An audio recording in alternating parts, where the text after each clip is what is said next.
There's Andy. This is Andy Williams. He was a daddy's boy. There you go, that's it.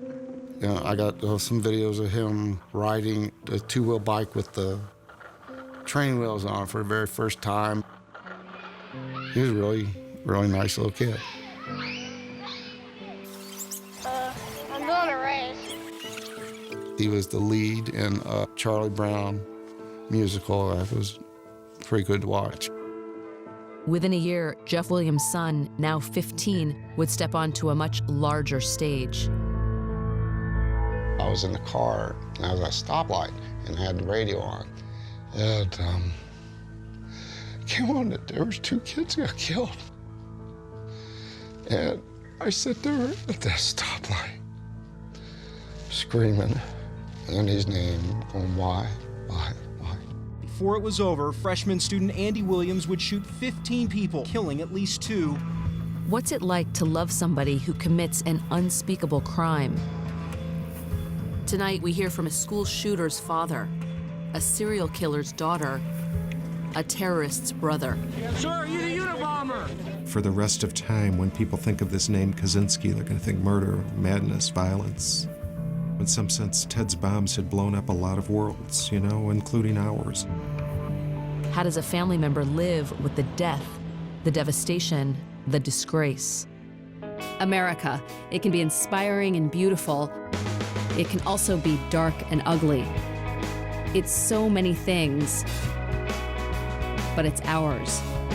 It's our America.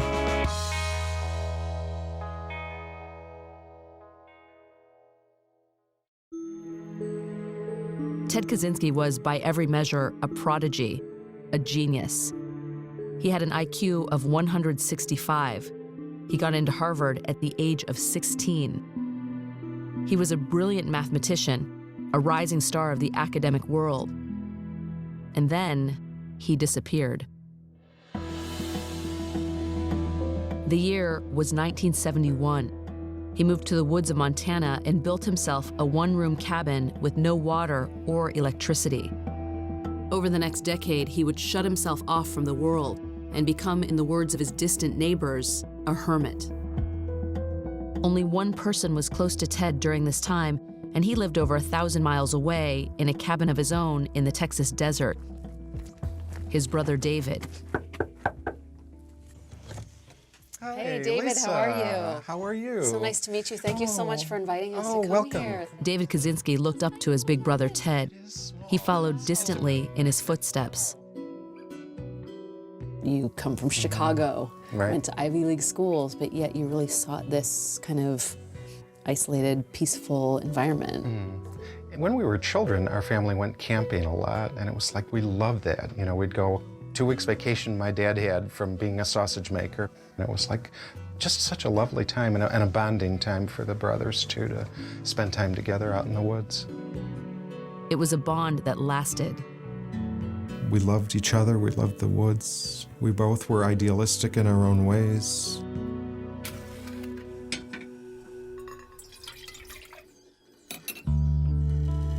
By the 1980s, the brothers Kaczynski had retreated from the dawning computer age, carving out rustic, solitary lives.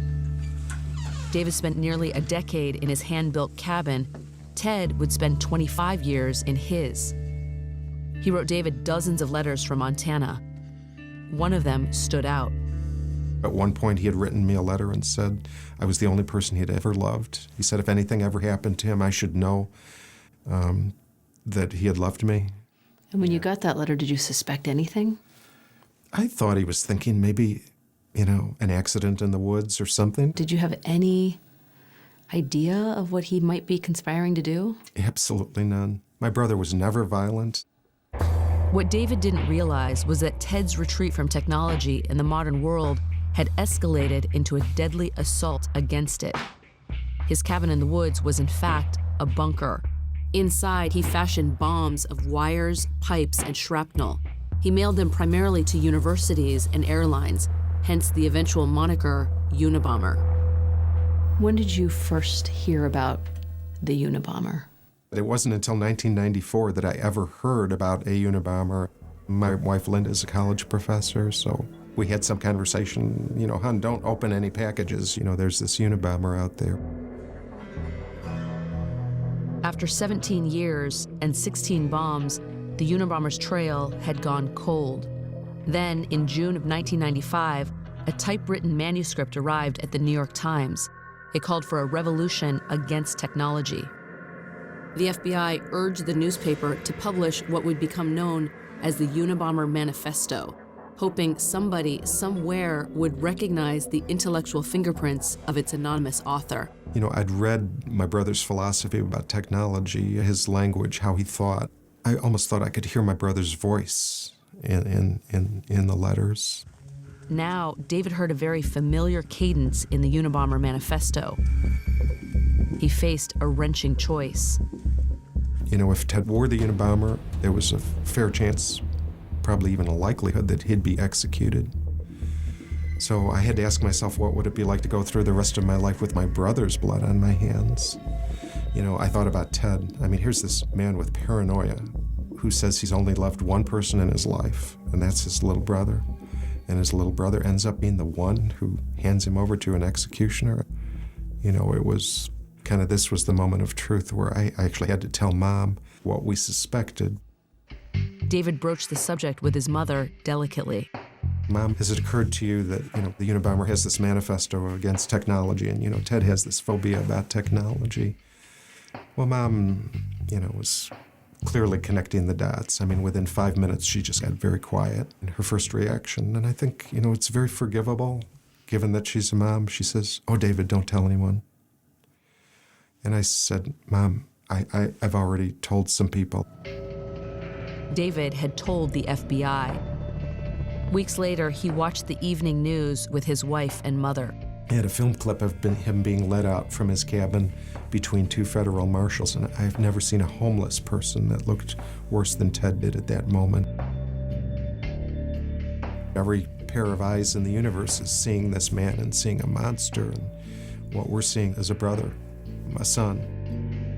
It's like my heart wanted to be there with him and to say, you know, as much as we hate what you've done, we love you. You know, your family loves you.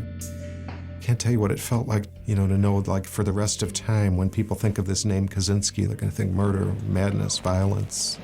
Ted, are you the Unabomber? It's open, Ted. Have you spoken with your family?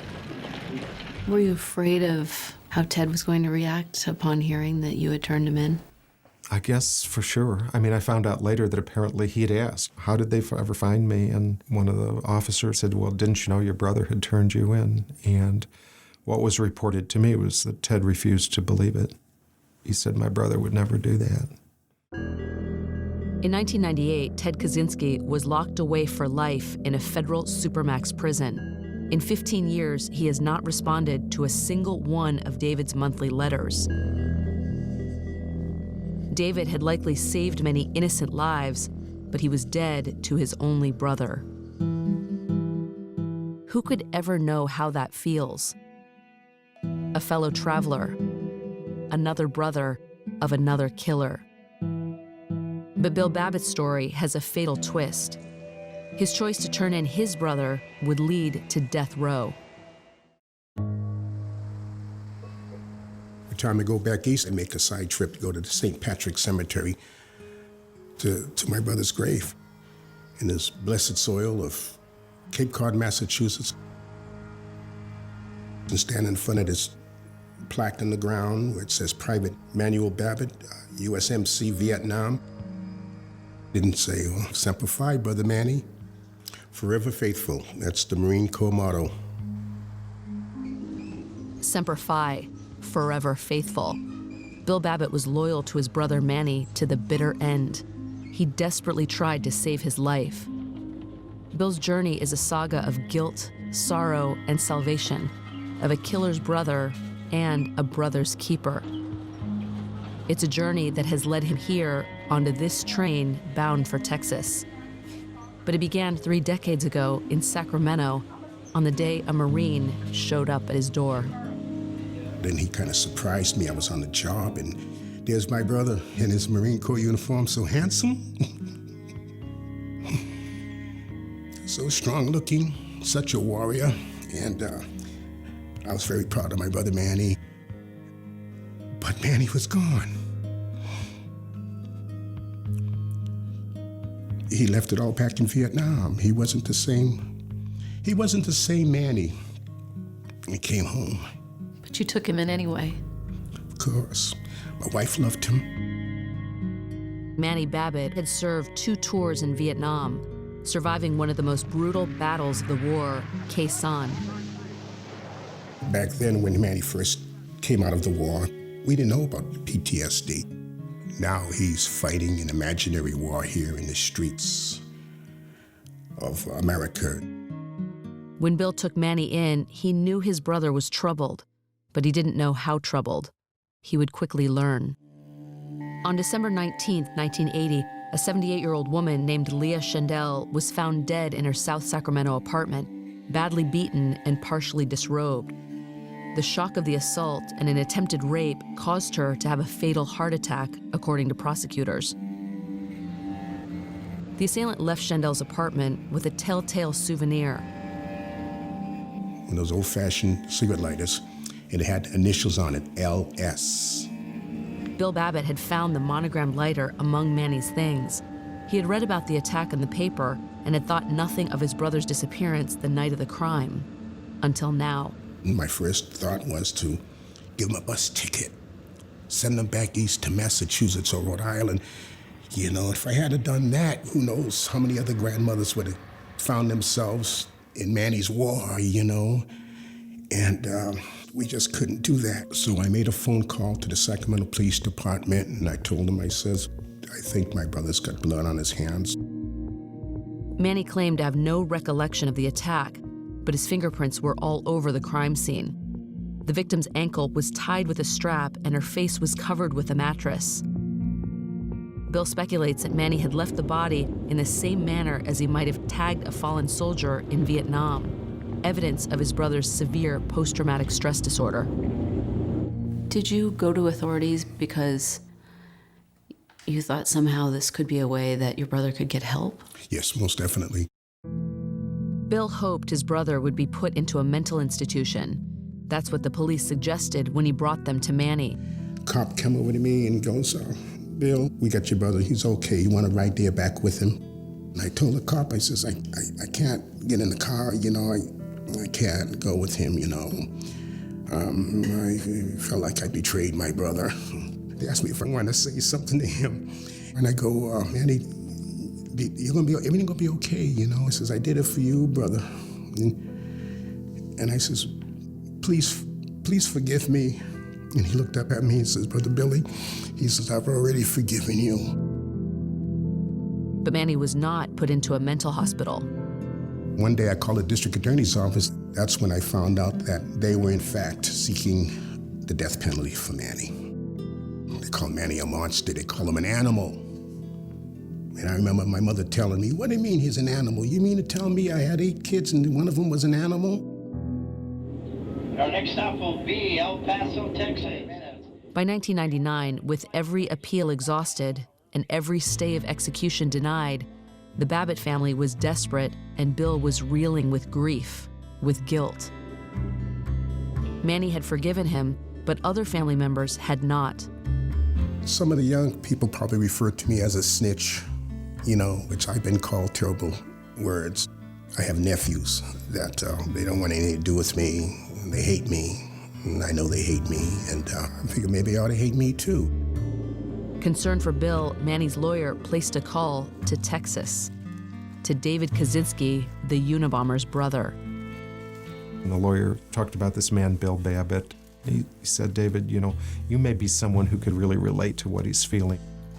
I know that horrible dilemma you're faced with where you either protect your brother or you protect a world of innocent people from your brother. David came to California to stand by Bill's side and to plead for clemency on Manny's behalf. Hey, Dave. How are you? What's happening? Give me a hug, brother. Hey, what's happening? It's good to see you. Yeah, good to see you too, David. When Manny's neck was headed for the noose, David must have picked up on something because he says, Bill, I'm going to ask you right now, promise me you'll never hurt yourself. Remember that? Yeah, I do. Manny Babbitt was executed on May 4th, 1999. Bill watched his brother die. David attended the funeral.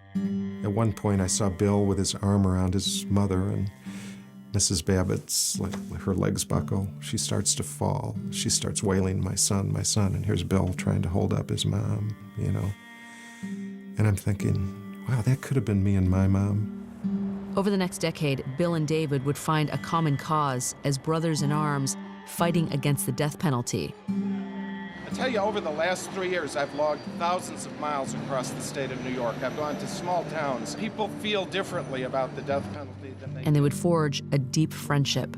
Manny is gone. God has brought me another brother. I have another little brother. His name is David. David let me know in no uncertain terms that he will not reject me. He will always be my friend. It's a promise.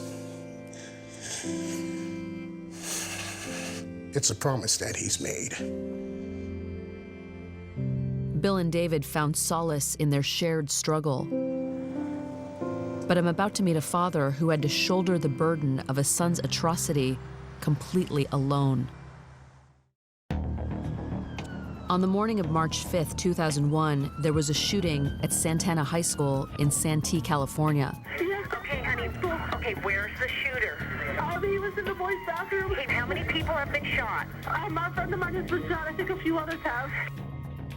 I was at work, and about 9:30, TV was on, and there was a shooting at school, and the school administrators have requested that the parents come get their children. Jeff Williams' 15-year-old son, Andy, was a freshman at Santana High. There's all the police helicopters and media helicopters over, and SWATs and sheriff cars in this parking lot across the high school. The school had been evacuated into a strip mall parking lot across the street. I was hoping he wasn't one of the victims.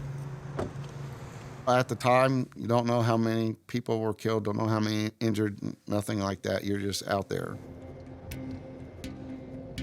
I've traveled to Santee to meet Jeff in the parking lot where he went to search for his son after the shooting. It was here that his entire world would be turned upside down. So Jeff, today the shopping center looks like a typical one, but on March 5th, 2001, it was a very different environment, wasn't it? Oh, very different. I still get goosebumps, you know, thinking about that day, and I can picture the injured being taken care of. I see all the police cars and stuff that are over here. I see the parents worrying about their children. It is disturbing, and it probably won't ever go away. It's a parent's worst nightmare. Something has happened to their child. After over an hour and no sign of Andy, Jeff was beginning to panic. Finally, he spotted some familiar faces. Here's these two young women and these friends I recognize from apartment complex, and they're crying. And I go, hey, have you seen Andy? Where is he? I've walked everywhere. And they go, Andy did it. You could just like feel your heart just fall down. No, there's no way. Andy Williams had opened fire in the boys' bathroom of his high school, then continued shooting into a crowd of students gathered in the courtyard. He surrendered to officers after killing 2 students and wounding 13 other people. While Andy was in police custody, Jeff was across the street, alone in a crowd. There was nobody, you know, that was here that I could talk to. The only people I could talk to is the people I worked with that day. It still bothers me, you know. And I had to call there and tell him that Andy did this. It was a shocking and desperate act by a teenager who until recently had been a good student, well-behaved and popular. Things began to change when Jeff, a single father since Andy was 3, moved to Santee for a job. It was the fall of 2000. You all moved to California from Maryland, and he was really popular in Maryland, and once he started coming to this school, he was teased a lot, wasn't he? Yeah, so teased for his being small in stature and our hillbilly accents, so to speak. So this wasn't a place that Andy liked to come to? Not at all. But Andy did make some new friends at Santana High. He hung out with them almost every day after school. And when Jeff asked Andy about the bruises he often came home with, his son told him they were from spills on his skateboard. Andy confided in his friends back home in Maryland about the constant bullying. He became suicidal. By February, he felt he had nothing left to lose. He told some of his friends in Santee that he was going to, quote, pull a Columbine. They didn't believe him, according to some. They actually goaded him into it, according to others. Whatever the case, they didn't try to stop him. In the days that followed the shooting, the apartment where Jeff and Andy lived was cordoned off with police tape, and fingers were pointed at Jeff. It was, after all, his gun that Andy fired. I taught Andy how to shoot. I taught him how to respect the guns. You know, they were in a locked gun cabinet. I did not know there was any bullets in the gun cabinet. The cabinet was locked, but Andy knew where Jeff kept the key. He made off with his father's .22 caliber revolver and 40 bullets. I'm guilt-ridden today as I was then for what my son did. I feel sorry for the families who lost their children that day and, you know, for the ones that were wounded.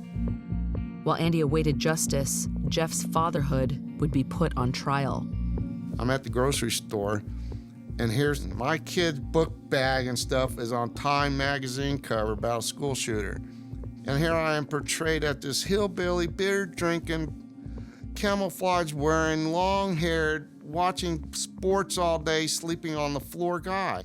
How did it make you feel when you would read that Andy's father was negligent or neglectful? I'm a single parent, doing my best, you know, to put a house over our heads, feed us both. I thought I was a pretty good parent.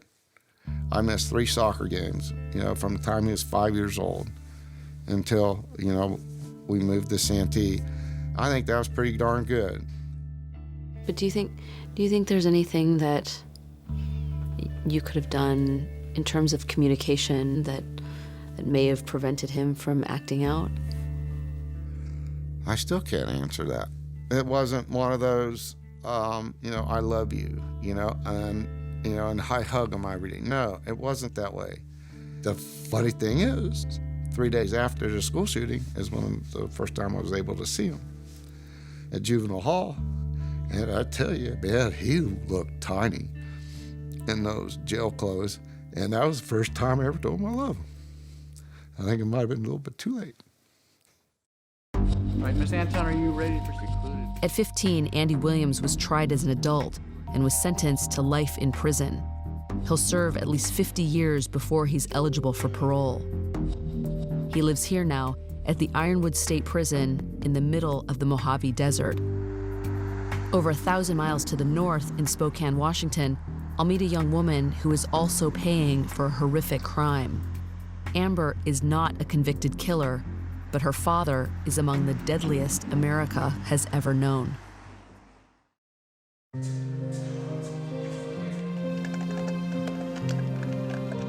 This used to be Amber Yates. Several years ago, she legally changed her name. Here in Spokane, the name Yates casts a long shadow. Spokane is the place where he committed the crimes, so I like being anonymous and not having the negative attention on me. Oh, look, there she is, serial killer's daughter. Stay away from her. Do you know who that is? You need to stay away from her. Don't go by her. Don't talk to her. Amber's father was one of the most feared killers to ever stalk the Pacific Northwest.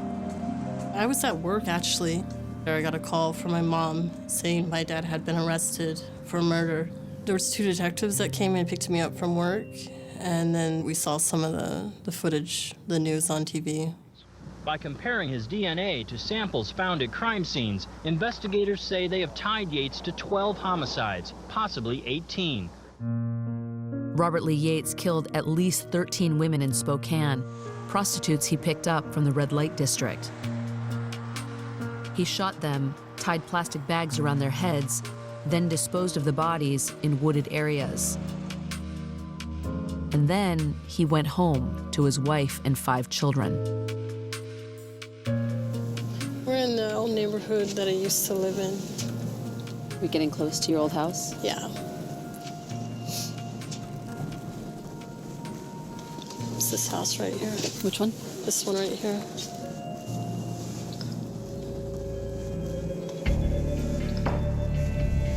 It was here that Amber's father would park the family van after a night of killing.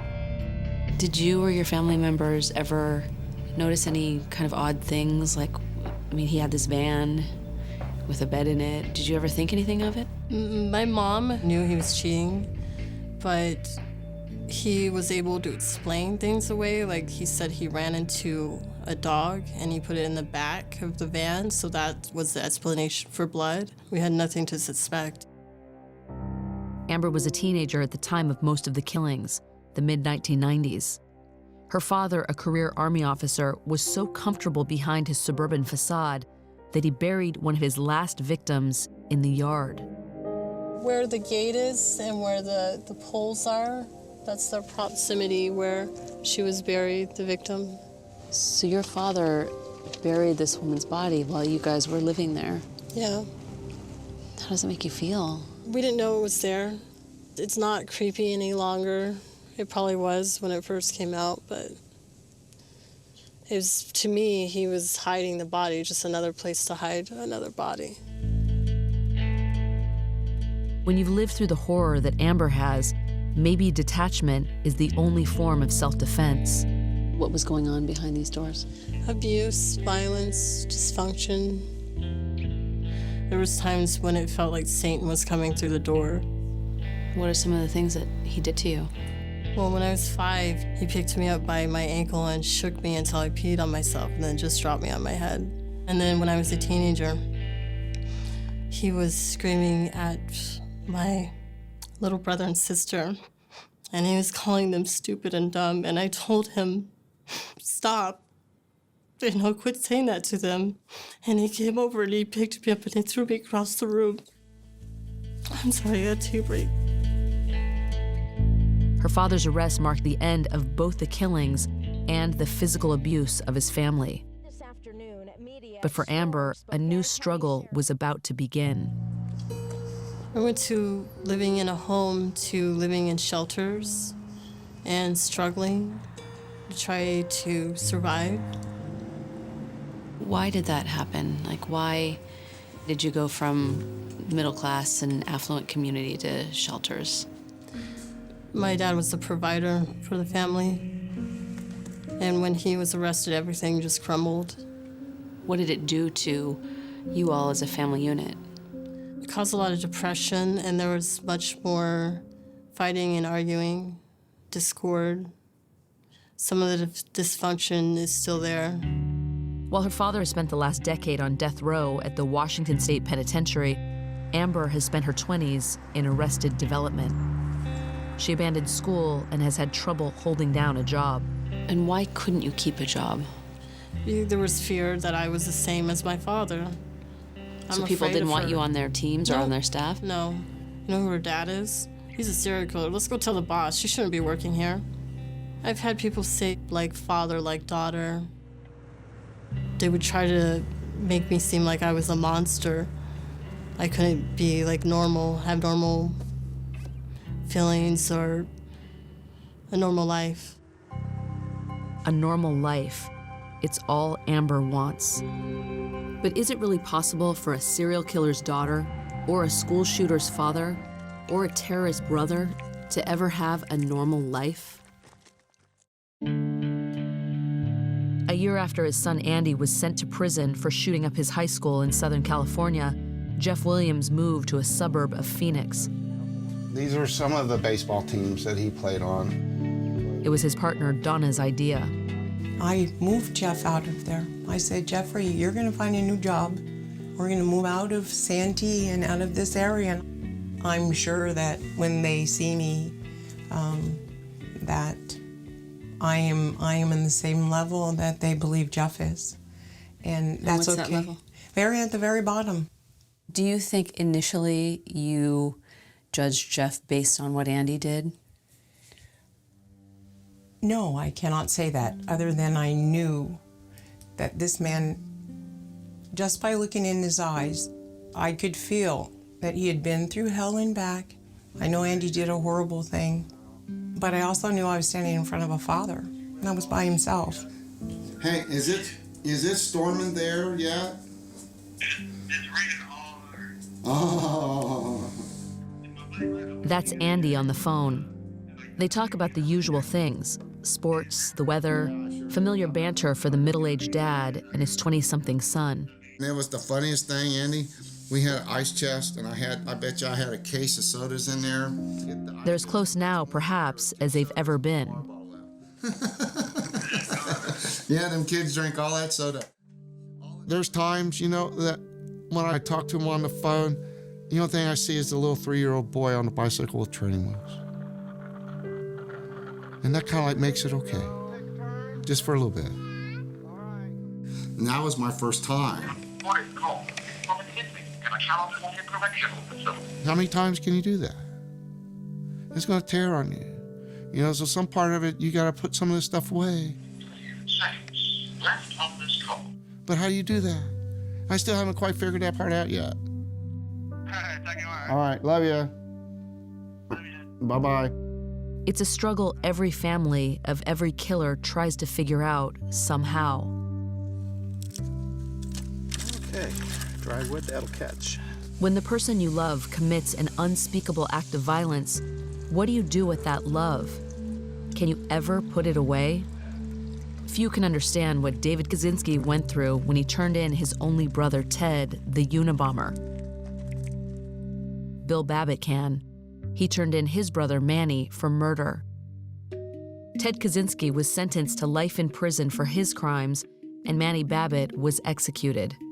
You two both lost your brothers, but in many ways, you've kind of become brothers yourselves. What does that mean for you to have brothers? We've shared similar tragedies, but his journey was much longer and much more difficult than mine. His brother was executed, and I can never know if I would have the grace that Bill has had. I will never know if I have what you have in terms of the ability to reconcile, to not hate others, or to feel guilty yourself. I was always embarrassed because I got out of school the first day of the 8th grade, but I don't have to prove nothing to David. See, because David is not looking into my head to read what's in my head. He's already read what's in my heart. We open up our hearts to one another. To me, that's what it's all about. I could feel very sad one minute, next minute, we're poking fun at one another. You've cooked over the campfire a lot. I guess you know what you're doing. Do your thing. I think a lot of people would recognize that when you go through tough times, sometimes humor is a great gift. Well, I had some of your rice and beans, and you know what you're doing. Oh, thanks. Yeah, that's my specialty. Your rice and beans is the bomb. No pun intended. Hey. Bill has come here to Texas to share a milestone with David. So, Bill, it's your 70th birthday today. Right. Why did you want to come spend it with David? 70 years old. That's a monumental achievement, 70. Yeah. It's pretty cool of him to allow you to eat steaks in his home because he's a strict vegetarian. I know, I hope he'll forgive me, being 70 years old and one foot in the grave and one foot on a banana peel. This might be the last time I'll come down here. I think in those terms. In other words, I would like to live life to the fullest. That's why I come limping down here. I wish Manny was here. I wish Ted was here. I wish all 4 of us could be here together, but it's not to be. I think back about my brother and I think, gosh, all the times I should have really realized how fragile it all might be. Thank you, little brother David. The biological brother that I have and that I've loved, he's gone, He's in my heart. That's about the only place I can find him. With Bill, we're here today. We're alive. We're reasonably good health, good spirits.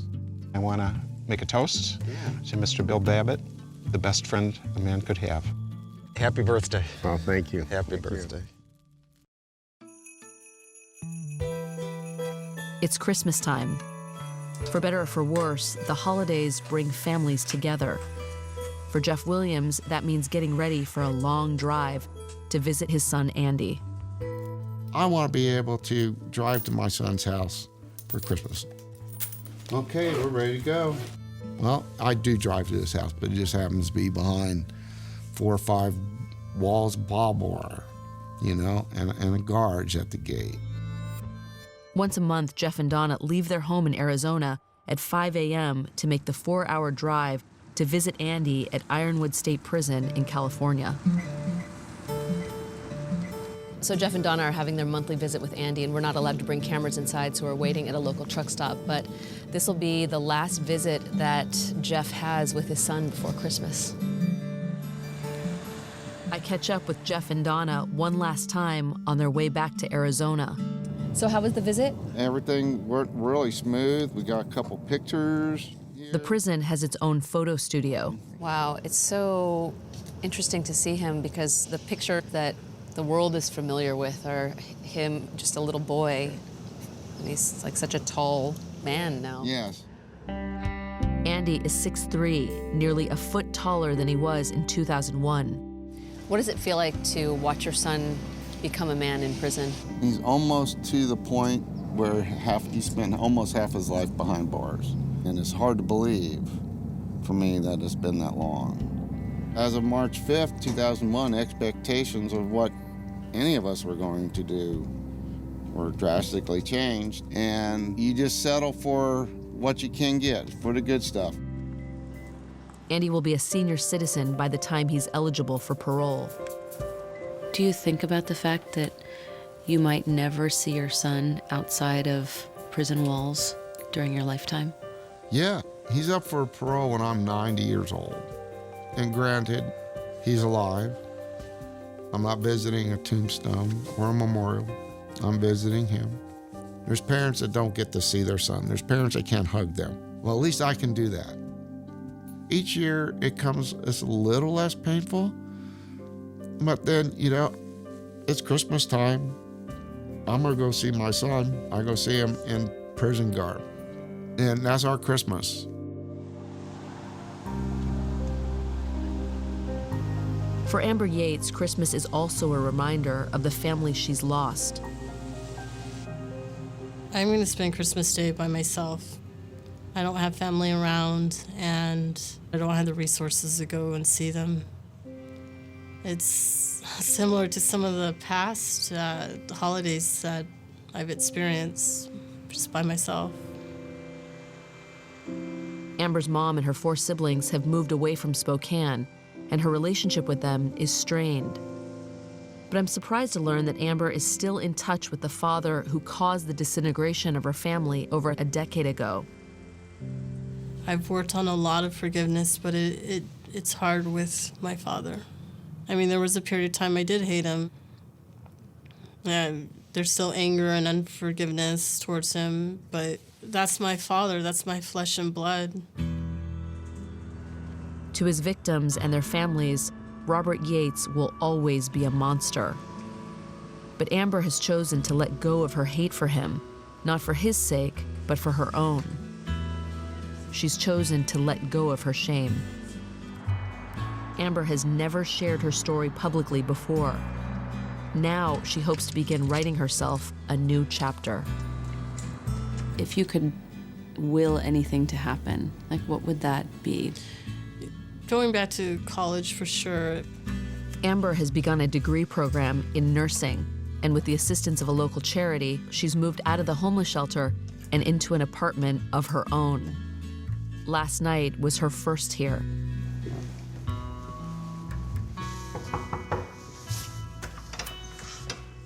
Hey, Amber. Wow, this is it. How was it to sleep here last night? It was good. It felt peaceful. So this is my bed. No mattress yet. And then I don't have any dresser, of course, so it's my clothes and all my personal items. Since your father's arrest, have you felt any period of normalcy? No. No, not at all. Everything's just been all out of whack. So in a way, this little apartment means something, huh? Yeah. It's my own space, my own atmosphere, a step to normalcy in my life and to better things. And you feel like that's within your grasp? I think so. The killers are gone, dead or in prison. In their wake, they've left a trail of shattered lives, orphans, widows, parents of murdered children, victims' families with an unknowable sorrow. We grieve for them in the only way we can. But in the shadows of our vigils and memorials, there are anonymous survivors among us. Fathers and brothers, mothers and sisters. The killer's family. And together, they mourn alone.